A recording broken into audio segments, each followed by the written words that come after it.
Rule number one. So we're only talking about melodic intervals here right now. We're going to talk about harmonic intervals, vertical ones, in a minute. So the rules are melodic intervals larger than steps must be consonant. So if we go a step, it can be one of our, quote, dissonant intervals.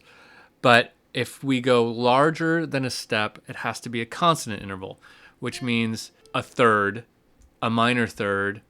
That's kind of our only option, really, for a skip. But for a leap, we wouldn't want to leap to a major seventh, for example. That's a dissonant interval.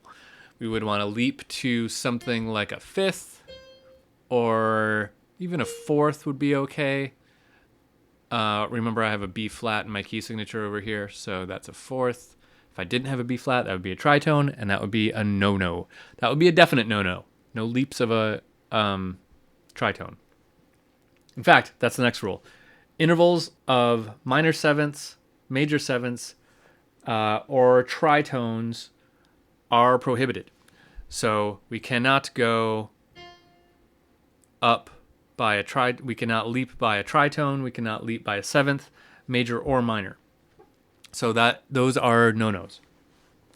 Okay, next rule. We want the melody to have a good shape. So that is a very, very, very subjective rule. But what that means is that, well, let's go back here. Typically what a good shape means is it's got a contour that we can see. It goes, for example, this one, it goes down and up and down and up. It's got a kind of a rolling wave to it. And then also typically in a good shape, you have kind of one high point. And it's near the end, but not right at the end. So here's our high point. It's our highest note.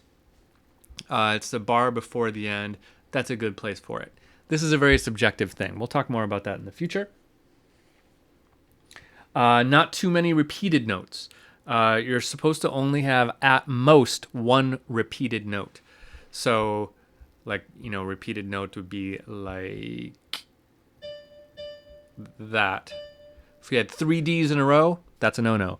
If we had 2 Ds in a row, that could be okay, but you're only supposed to do that once.